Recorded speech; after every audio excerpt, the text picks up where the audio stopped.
Kwa jina naitwa Shabani Zuberi Shemsanga, ni mdhibiti mkubwa wa shule wilaya ya Mafia.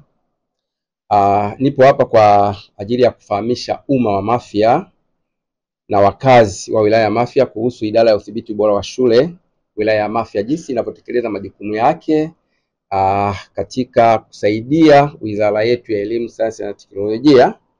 Idara hii ya udhibiti ubora wa shule ilianzishwa ipo chini ya Wizara ya Elimu, Sayansi na Teknolojia. Ilianzishwa kisheria kupitia Bunge la Tanzania kwa sheria ya elimu namba 25 ya mwaka 1998 na rekebisho lake namba 10 ya mwaka 1995 na sheria ya elimu namba sura ya 353 ya mwaka 2020.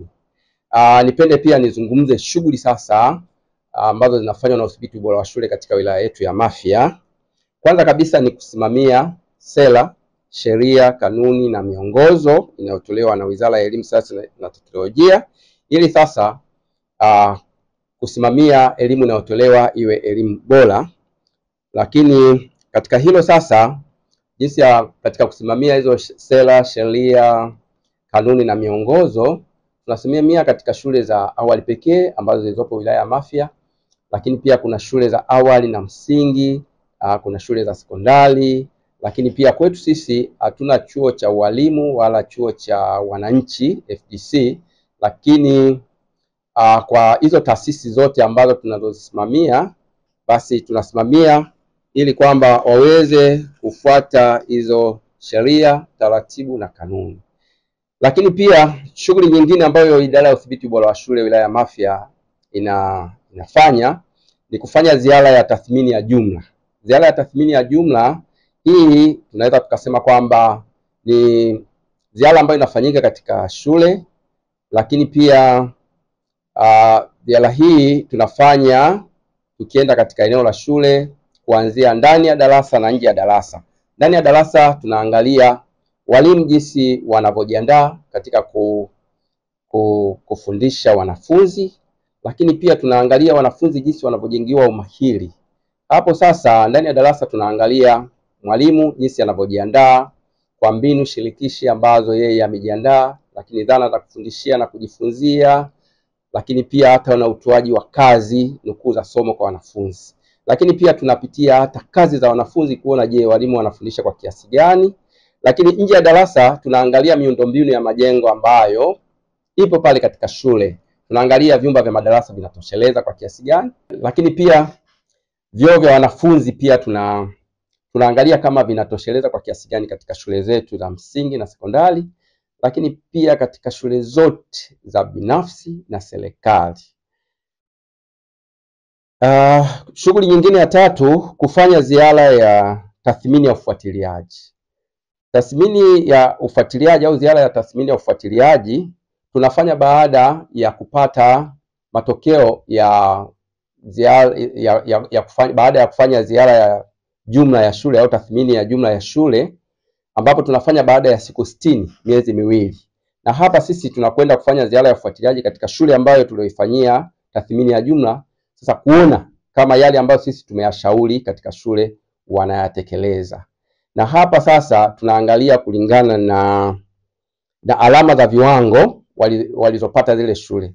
Viwango ambavyo sisi tunafanya ufuatiliaji ni zile shule zilizopata viwango za dhaifu, lakini pia hairidhishi, lakini kiwango kingine inaridhisha. Katika hivyo viwango vitatu ndipo ambapo sasa sisi kama wadhibiti ubora wa shule au idara ya udhibiti ubora wa shule inafanya ufuatiliaji katika shule hizo, ili sasa tuziondoe katika hivi viwango ambavyo vya chini, ili angalau sasa baada ya kufanya marekebisho kama shule tunaweza sasa wakawa of course wakafikia kiwango cha mzuri au mzuri sana au bora sana. Lakini pia tathmini yetu ya tatu ambayo ni shughuli ambayo idara ya udhibiti ubora wa shule wilaya ya Mafia inatekeleza ni tathmini ya usajili. Tathmini ya usajili, mdau anapotaka kuanzisha shule baada ya kupata miundombinu ya majengo na ukamilishaji, sisi tunakwenda pale kwa ajili ya kusajili. Lakini tunaenda pale na tutaangalia miundombinu iliyopo, tutaangalia labda vyoo, lakini tutaangalia ubora wa majengo na hapo sasa tutaandika taarifa yetu kumshauri kamishna wa elimu. Sasa kama shule imetimiza vigezo, basi iweze kupata usajili. Lakini pia kuna shughuli nyingine ambayo tunaifanya katika tathmini ya tuhuma. Kuna ziara ya tathmini ya tuhuma pia. Tuhuma inafanyika katika shule au katika taasisi ambapo sasa sisi kama wadhibiti ubora wa shule, inawezekana kwamba shule imekuwa na tuhuma. Inawezekana labda walimu wakawa labda kuna uvunjifu wa maadili kwa walimu au kwa wanafunzi. Sisi sasa kama wadhibiti ubora wa shule, kulingana na taasisi ambayo sasa imetutaka sisi tuende tukachunguza ile tuhuma, tutakwenda pale na tutafanya hiyo kazi ya tuhuma kwa kufanya uchunguzi wa kina, na baadaye sasa tunakuja kutoa taarifa kwa yule ambaye sasa aliyetutaka sisi twende tukafanya ile tuhuma, na hiyo pia ni kazi yetu sisi kama wadhibiti bora wa shule kwenda kuitekeleza. Katika wilaya ya Mafia kuna shule moja ya mafunzo ya amali inajengwa katika kijiji cha Dongo iliyopo katika kata ya Kilindoni wilayani Mafia. Hiyo shule tunategemea kwamba ikikamilika mwaka huu, mwakani itachukua wanafunzi wa amali. Basi katika wilaya yetu pia itakuwa na hiyo shule ambayo inatoa mafunzo ya amali kwa wanafunzi wetu.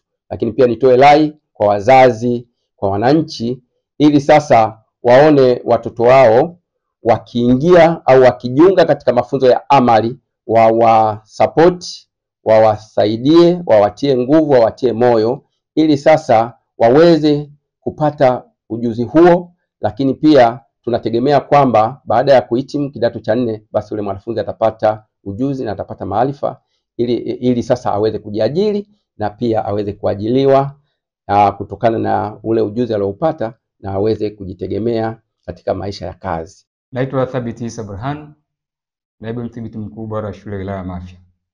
Nipo mbele yenu kwa ajili ya kueleza mabadiliko ya mtaala ulioboreshwa. Mtaala wetu wa elimu nchini Tanzania umeboreshwa katika sehemu mbalimbali. Miongoni mwa sehemu hizo, moja ni sehemu ya umahiri. Mtaala huu mpya ulioboreshwa umesisitiza zaidi kujenga umahiri kwa wanafunzi ili waweze kutumia elimu yao katika maisha yao ya kila siku. Hii inamaanisha kuwa wanafunzi watajifunza kivitendo zaidi na watapewa fursa ya kuonyesha uwezo wao waliokuwa nao. Kipengele kingine, elimu jumuishi. Katika mtaala huu ulioboreshwa, kipengele cha elimu jumuishi nacho hakikusahaulika. Mtaala huu umeboreshwa ili kuwawezesha wanafunzi wote bila ya kujali uwezo wao wanapata elimu bora, na hii inajumuisha wanafunzi wote wenye mahitaji maalum na wale wanaotoka katika mazingira magumu. Wote watakuwa wanapata elimu kama ilivyopangwa katika mtaala huu ulioboreshwa. Aidha, kipengele kingine ambacho kimefanyiwa maboresho ni matumizi ya tehama. Mtaala huu ulioboreshwa unahimiza matumizi ya teknolojia katika ufundishaji na ujifunzaji. Hii inasaidia kuwezesha wanafunzi kupata ujuzi wa kisasa na kuwafanya wawe tayari kwa ulimwengu wa teknolojia ukilinganisha na mtaala uliopita. Aidha, eneo lingine ambalo limefanyiwa maboresho ni maudhui. Maudhui yanayofundishwa katika mtaala ulioboreshwa yanalingana na wakati tulio nao. Aidha, mtaala huu pia umejikita katika falsafa ya elimu ya kujitegemea. Maeneo mengine ambayo yamefanyiwa maboresho ni ujifunzaji wa awali. Mtaala huu umeweka mkazo katika elimu ya awali ili kuweka misingi mizuri imara kwa wanafunzi kabla ya kuanza elimu ya msingi. Aidha, kipengele kingine ambacho kimeboreshwa ni kipengele cha maadili na uzalendo. Mtaala huu ulioboreshwa umesisitiza maadili mema na uzalendo miongoni mwa wanafunzi ukilinganisha na mtaala mwingine ambao uliokuwa haukusisitiza zaidi mambo hayo hapo awali. Lengo la mabadiliko haya tuliyoeleza hapa ni kumwandaa Mtanzania. Vipi tutamwandaa Mtanzania? Tutamwandaa Mtanzania baada baada ya kupata mafunzo mbalimbali humwezesha kuwa na maarifa ya kutosha, stadi, maadili, uzalendo. Hayo yote yatampelekea huyu Mtanzania aweze kuchangia maendeleo ya taifa letu. Na katika kufanikisha hayo, mtaala ulioboreshwa umepunguza idadi ya masomo ukilinganisha na mtaala uliopita ambao ulikuwa na idadi kubwa ya masomo. Aidha pia umeongeza muda wa kujifunza stadi za vitendo ukilinganisha na mtaala uliopita. Aidha pia umeingiza masuala mtambuka kama vile mazingira. Wanafunzi wote watajifunza mazingira yao, afya zao, vile vile wanaweza wakajifunza haki za kibinadamu. Hayo ni baadhi tu ya maboresho ambayo yapo katika mtaala wetu ulioboreshwa. Baada hapo tuangalie kwa uchache muundo wa elimu. Muundo wetu wa elimu umeandaliwa kwa kuzingatia maoni ya wadau mbalimbali kama vile walimu walishirikishwa katika kuchangia mawazo yao katika kufanya mabadiliko katika muundo huu wetu wa elimu.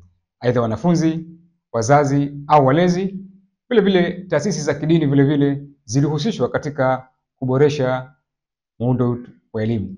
Sekta binafsi, aidha pia mashirika yasiyokuwa serikali, sera ya elimu na mafunzo pia ilihusika katika kuunda muundo wetu wa elimu.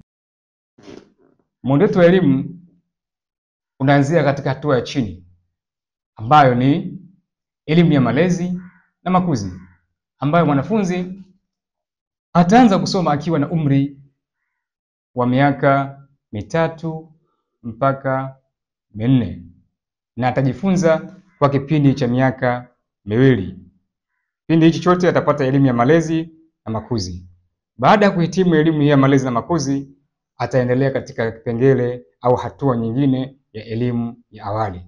Katika elimu ya awali atajiunga na elimu ya awali akiwa na umri wa miaka 5 na atasoma elimu hii kwa kipindi cha mwaka 1 ukilinganisha na awali ambapo walikuwa wakisoma elimu ya awali kwa kipindi cha miaka 2.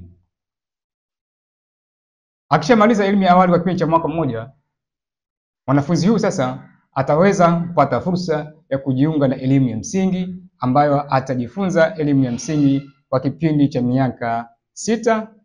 Wakati huo mwanafunzi huyu ambaye anajiunga na elimu ya msingi atakuwa na umri wa miaka 6 mpaka 11, ndipo atakapokuwa anamaliza elimu yake hiyo, ambapo kabla ya maboresho haya elimu ya msingi ilikuwa ni miaka 7, ambapo mwanafunzi alikuwa anasoma kuanzia darasa la 1 mpaka la 7, lakini kwa sasa mwanafunzi ataweza kusoma kwa kipindi cha miaka 6 kuanzia darasa la 1 mpaka la 6. Atakapomaliza elimu hii ya msingi kwa kipindi cha miaka 6, mwanafunzi huyu sasa atapata fursa ya kujiunga katika sekondari hatua ya chini ambayo itakuwa chini ya mkondo wa elimu jumla. Sekondari hatua ya chini katika mkondo wa elimu ya jumla atajifunza mwanafunzi huyu kwa kipindi cha miaka 4 akiwa na umri wa miaka 12 mpaka 15. Elimu hii ya jumla ya kidato cha 1 mpaka cha 4 itakuwa akijifunza mwanafunzi huyu kwa kutumia mtaala wa TET, ambao mtaala wa TET katika mtaala huu ulioboreshwa umepunguza baadhi ya masomo kufika 27 na 24 yanayoanza kidato cha 1. Pia mwanafunzi huyo anayo fursa ya kusoma sekondari hatua ya chini katika mkondo wa amali.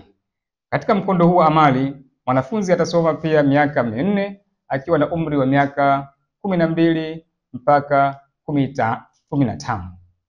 Mtaala huu wa elimu ya amali unasimamiwa na VETA. Katika mtaala huu wa amali mwanafunzi anaweza kusoma masomo mbalimbali ya fani mbalimbali kama vile uhandisi, ukarimu na utalii, kilimo na mifugo, chezo, sanaa na maonesho, tehama. Akishamaliza, huyu ambaye anayesoma sekondari ya hatua ya chini katika mkondo wa amali anayo fursa ya kuendelea na elimu ya amali sanifu hatua ya juu, ambayo atakayekuwa anasoma kwa kipindi cha miaka mitatu akiwa na umri wa miaka 12 mpaka 15. Aidha pia na yule ambaye mwanafunzi alikuwa anasoma katika hatua ya chini mkondo wa jumla, atakapomaliza atakuwa anakwenda kusoma sekondari hatua ya juu kwa kipindi cha miaka 2. Mwanafunzi atakayemaliza sekondari hatua ya chini kwa kipindi cha miaka 2, maana yake kwa kidato cha kwanza mpaka cha 4, amalizapo hapo atakuwa na fursa sasa ya kuweza kujiunga na sekondari hatua ya juu elimu ya jumla kwa kipindi cha miaka 2 akiwa na umri wa miaka 16 mpaka 17. Wote hao, yule ambaye amemaliza elimu ya juu sekondari ya juu kwa kipindi cha miaka 2, amalizapo hapo atakuwa na fursa sasa ya kusoma elimu ya juu kwa kipindi cha miaka 3 mpaka miaka 3 akiwa na umri wa miaka 18. Na yule ambaye alimaliza elimu ya juu ya amali ya juu akimaliza miaka 2 atapata fursa sasa ya kwenda kusoma elimu ya amali ya juu kwa kipindi cha miaka 3 na kuendelea akiwa na umri wa miaka 19 na kuendelea. Hao wote wanafunzi ambao watakao kujifunza kwa kipindi chote, aidha mkondo wa amali au mkondo wa jumla, kila hatua ambayo wanayoweza kumaliza wanaweza wakajiunga na maisha ya kazi, kwa sababu mkondo wa amali kila hatua unamwezesha yeye kwa stadi aliyokuwa ameipata aweze kufanya kazi aidha kwa kuajiriwa au awe amejiajiri. Mwisho, mimi kama mdhibiti wa ubora pamoja na timu yangu ya udhibiti ubora wa wilaya ya Mafia, ni wajibu wetu kuhakikisha kuwa mtaala inatekelezwa kwa kadiri mpango wa utekelezaji wa mtaala ulivyowekwa na Jamhuri ya Muungano wa Tanzania. Asante. Erasto Josephat Rugera ni mdhibiti ubora wa shule katika wilaya hii ya Mafia. Idara yetu inashughulika na usimamizi wa sera ya elimu, sera ya mwaka 2014 toleo la 23. Sisi tumepewa kusimamia ubora wa elimu katika wilaya hii ya Mafia. Na tunaposema kusimamia ubora wa elimu katika wilaya hii ya Mafia, tunasimamia kwa mujibu wa sera, sheria, kanuni na miongozo inayotolewa na kamishina wa elimu. Katika kufanikisha hili, mwongozo uliopo kwa sasa hivi ni kiunzi cha udhibiti ubora wa shule nyumbufu. Kiunzi cha udhibiti ubora wa shule nyumbufu kinaelekeza ni namna gani shule itatathminiwa katika utoaji wa elimu bora. Sasa katika kufanikisha hili, kiunzi kimeelekeza katika nyanja kuu 8. Nyanja ya kwanza kabisa, ubora wa mtaala katika kukidhi mahitaji ya wanafunzi. Hiyo ndiyo nyanja ya kwanza, na ya pili ni ubora wa ufundishaji kwa ujifunzaji na upimaji mzuri. Ya tatu ni ubora wa uongozi na uendeshaji katika kusimamia rasilimali watu na rasilimali vitu. Ubora wa mazingira ya shule na athari zake kwenye ustawi wa afya na usalama wa wanafunzi. Uwanja wa 5 ni ushirikishwaji wa jamii, na uwanja wa 6 ni maadili, utamaduni na uzalendo, na uwanja wa 7 ni matumizi bora ya habari na mawasiliano, na uwanja wa 8 ambao ndo wa mwisho ni mafanikio ya mwanafunzi. Sasa tunafanya kazi vipi katika kutathmini shule? Tunaenda uwanja kwa uwanja, na kuna mambo ambayo inabidi tuyaangalie. Tukisema uwanja namba 1 ambao ni ubora wa mtaala kukidhi mahitaji ya wanafunzi, hapa tuna vitu ambavyo mara nyingi huwa tunaviangalia. Kwa mfano, tunaangalia upatikanaji wa vifaa vya mtaala ambavyo vinatakiwa kutekeleza mtaala ule, na umaana wa mtaala. Tunapozungumza umaana tunamaanisha nini? Ni matumizi ya lugha ya ufundishaji, lugha ya kujifunzia, na kufafanua mikatadha mbalimbali katika mazingira tofauti tofauti. Hiyo ndio tunazungumzia umaana wa mtaala. Vile vile katika eneo hili tunaangalia matumizi ya vifaa vya mtaala. Mtaala una vifaa vyake ili uweze kufanikishwa. Kuna muhtasari, kuna vitabu vya kiada na vitabu vya ziada. Hivi ni vifaa vya mtaala. Vile vile tunaangalia, je, mtaala huu unazingatia viwango vya ubora yani utoaji wa mtaala wa ufundishaji ule unazingatia utoaji wa ubora wa mtaala, kwamba katika utekelezaji wake ubora wa mtaala unazingatiwa. Na vile vile tunaangalia, je, katika utekelezaji wake una ujumuishi na mambo mtambuka yanatekelezeka, yanafundishwa pale shuleni. Kwa hiyo katika eneo hili hapa vitu ambavyo tunaviangalia ni hivyo, na mara nyingi huwa tunaangalia madarasani na nje ya madarasa. Sasa katika uwanja namba 2 ambao ni ubora wa ufundishaji kwa ujifunzaji na upimaji mzuri, hili ndilo eneo ambalo tunaenda kumtathmini mwalimu darasani wakati anatekeleza majukumu yake.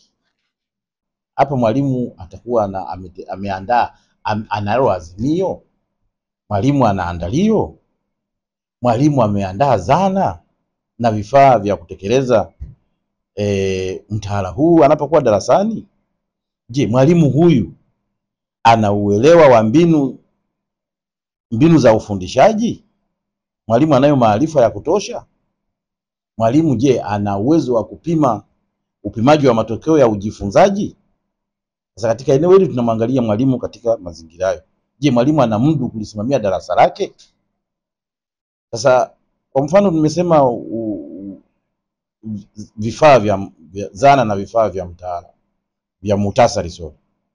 Vifaa vya sasa hivi ambavyo vinahitajika wakati wa kufundisha darasani kulingana na muhtasari tulionao kuna vifaa vya zana za kufaragua na kuna vifaa vya elektroniki kama video, audio na kadhalika.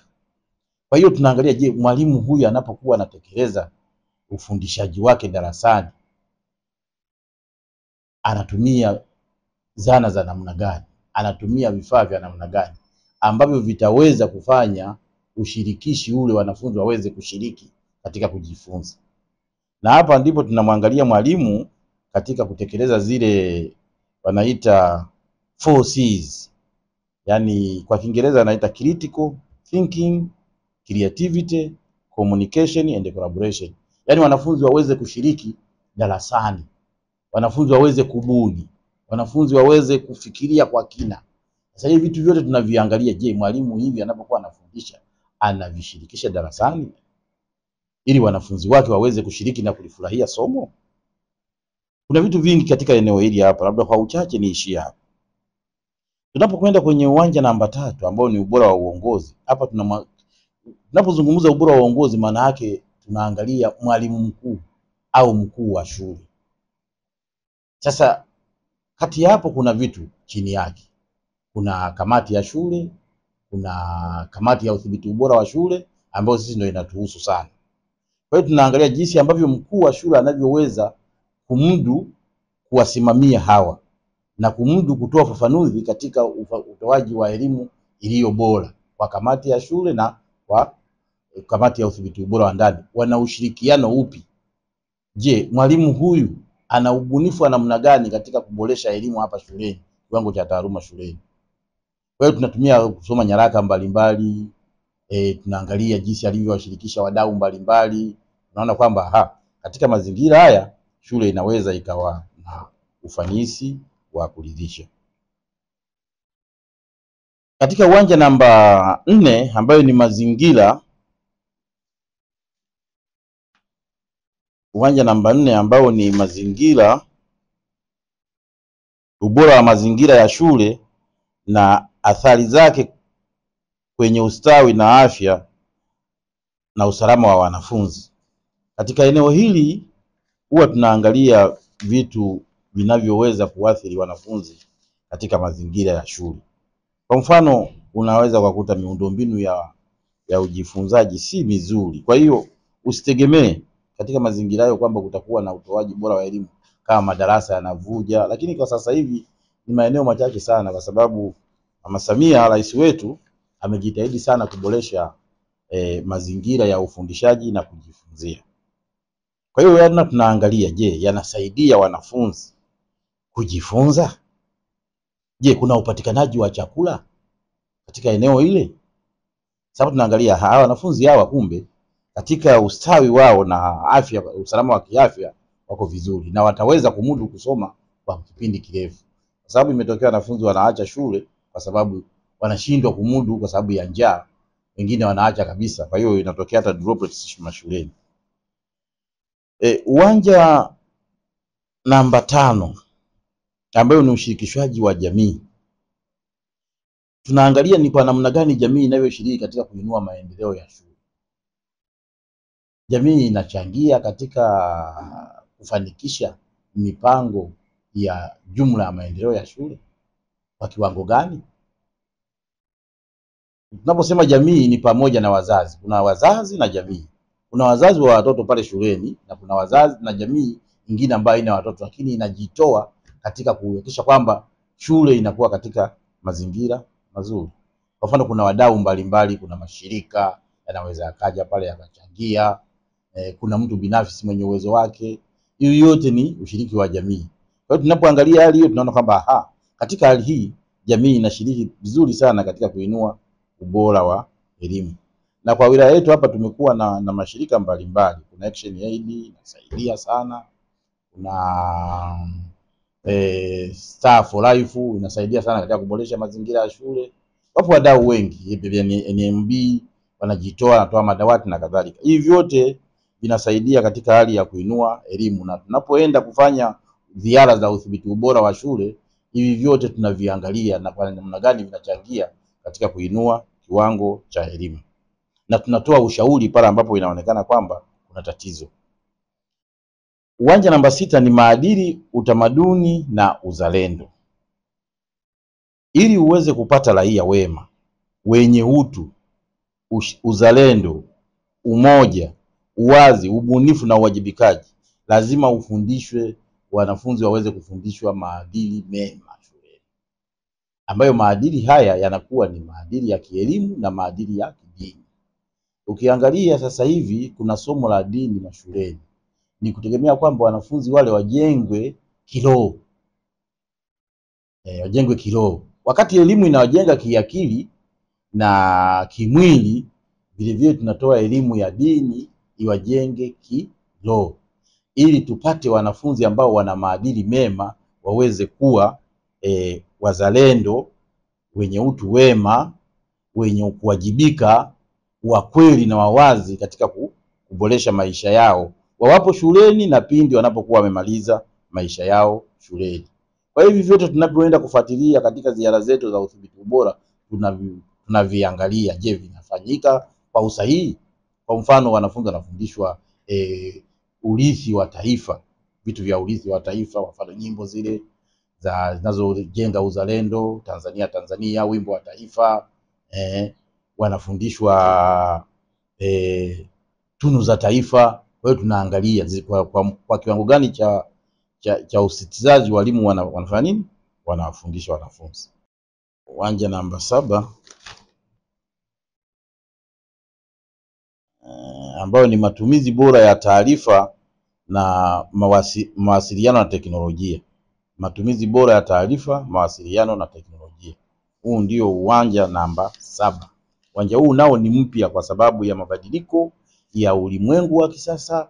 Imebidi sasa uwanja huu uwe ni uwanja halisi ambao inatakiwa sasa utumike mashuleni.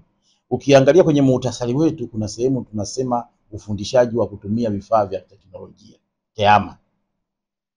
Sasa tunataka wanafunzi wetu waweze kujifunza matumizi ya vifaa vya hali ya juu ya kihabari na waweze kuvitumia katika maisha yao nje na ndani ya darasa.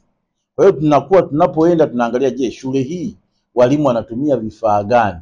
Hivi ndivyo tunasema vifaa vya mtaala. Wanatumia vifaa gani vya kutekeleza mtaala vya kisayansi sasa hivi? Kwa hiyo tunaangalia, je, wanafunzi wanapokuwa wanafundishwa wanaweza kuvitumia nje ya darasa? Kwa sababu wanafunzi wanatoa picha kila siku, wanapotoka shuleni wanakuja na kitu kipya majumbani. Na elimu sio siri, elimu ni huria. Hata wazazi nao ni wasimamizi wa elimu. Kwa hiyo unapokutana nao wanakwambia, bwana, hiki kinaendelea, hiki ni kizuri na hiki kidogo ongezeni, na sisi tunawapa ushauri na tunawapa wakati mwingine majibu ya serikali kulingana na hali kama hii. Huo ni uwanja namba 7 ambao ni uwanja mpya kabisa wa teknolojia. Lakini kwa ulimwengu wa sasa hivi hatuwezi kuukwepa. Na ni lazima shule nyingi sana zijitahidi kuwa na kompyuta, kuwa na videos za kufundishia wanafunzi ili waweze kushiriki katika somo na kuweza kujifunza vitu mbalimbali wawapo nje na ndani ya shule. Na ndio maana sasa hivi tunategemea mwanafunzi akifika darasa la 7 aweze kuvumbulika kwenda katika mifumo mbalimbali ya elimu.